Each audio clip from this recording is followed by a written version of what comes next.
Designing with meaning and purpose. Tears rushed out from the little girl's eyes while her family ran towards the rural government hospital with her father in their arms, who had consumed poison an hour ago.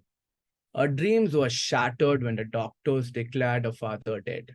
And there I stood amidst all this turmoil, observing, empathizing, and trying to understand the sad reality of the rural healthcare system in India.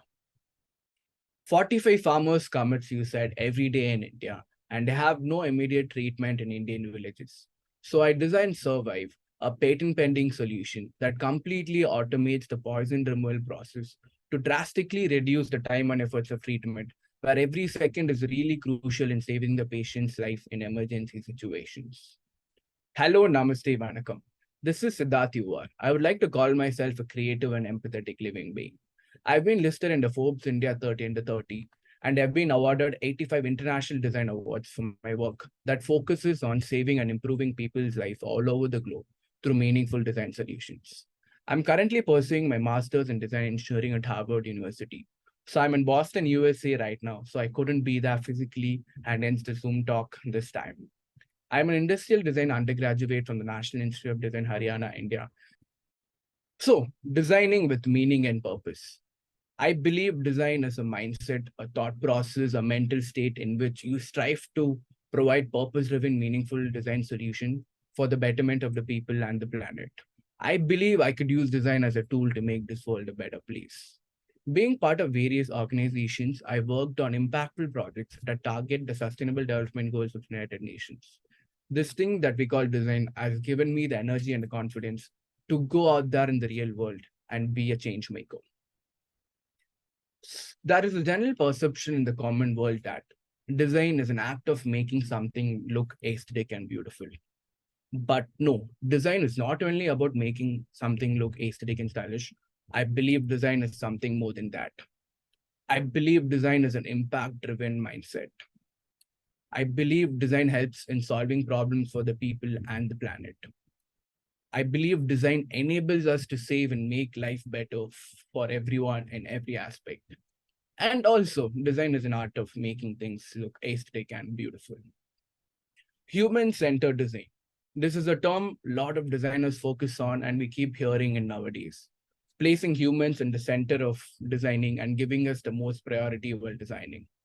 But if humans and human needs are in the center of design considerations, then the planet and nature are reduced to second order priorities.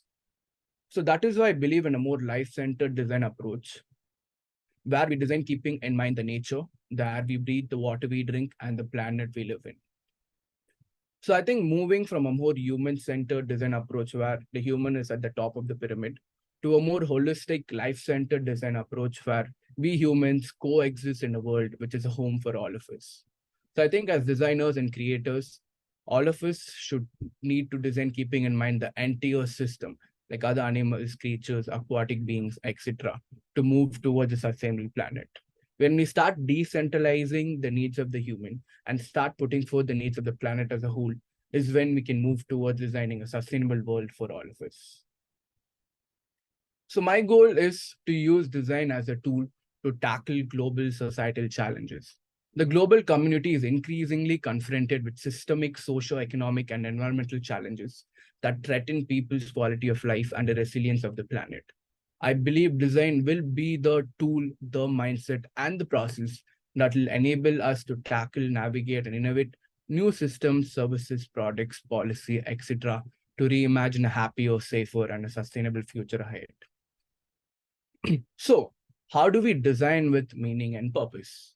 I'm going to highlight few steps and would be explaining them with reference to my project, Survey, where I designed an emergency first aid kit to rescue suicide patients in rural areas. The first and the most crucial step is to discover, identifying the right socially relevant and crucial overlooked problem area. Identifying a problem area that has a major impact on the society, and identifying a problem area that's locally relevant, but also has a huge global impact. So in Survive, the problem area that I tackled was 45 farmers commit suicide every day in India, and they have no immediate treatment in Indian villages. So this problem has been persistent in Indian villages. Until today, there has been no solution that offers emergency first aid treatment in Indian villages. So I had a passion and curiosity to understand the rural healthcare system where 70% of India's population lives. The second step is research, building empathy and researching on the chosen problem area. Going out there on field to understand and to build insights on the problem area that you've chosen. So in Survive, I've conducted both primary and secondary research to understand the rural healthcare landscape in India, to get first-hand experience with suicide treatments from various stakeholders, from doctors and nurses to rural healthcare workers. Also meeting and interacting with suicide survivors and the family members to understand other important aspects in the complete problem area. So research areas include from going to local clinics to primary healthcare centers, city hospitals, and also meeting with doctors, ASHA workers, and clinicians, etc.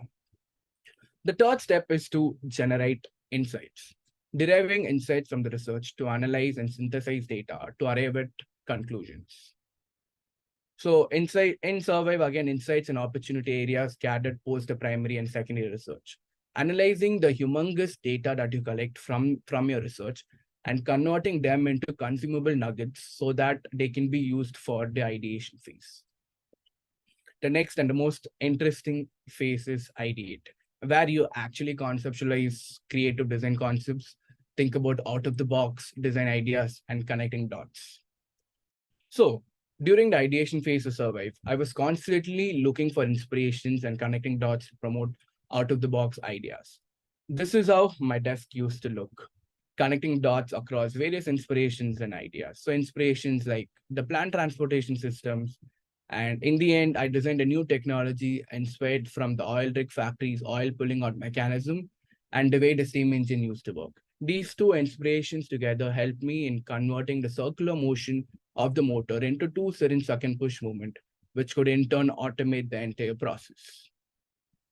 The next step is to build and prototype your ideas, building concepts and all the iterations and prototyping concepts to test and validate.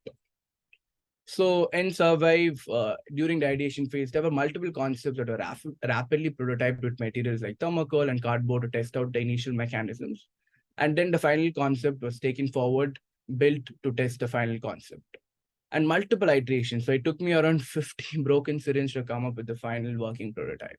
So initially building the mechanical aspect of the prototype, in which the metal frame in which it will enable the syringe and suck push movement mechanism, and then moving on to build the electrical prototype, where building important features like the speed controller, automatic cutoff mechanism, and multiple powering capabilities. And the next and the final step is to test and validate. This is a very important step because you go out and test out your final solution to understand its impact and working in the real scenario. So testing out the final concept of Survive to validate its usage and functionality in real use case scenarios. So how can we foster meaningful innovation? So as I mentioned, first is discovering the right overlooked problem area, which is locally relevant to where you're from and would have a global impact worldwide. And the second important step is clash of multiple cultures. When people from different cultures come together, it sparks new ways of thinking and analyzing an overlooked problem area.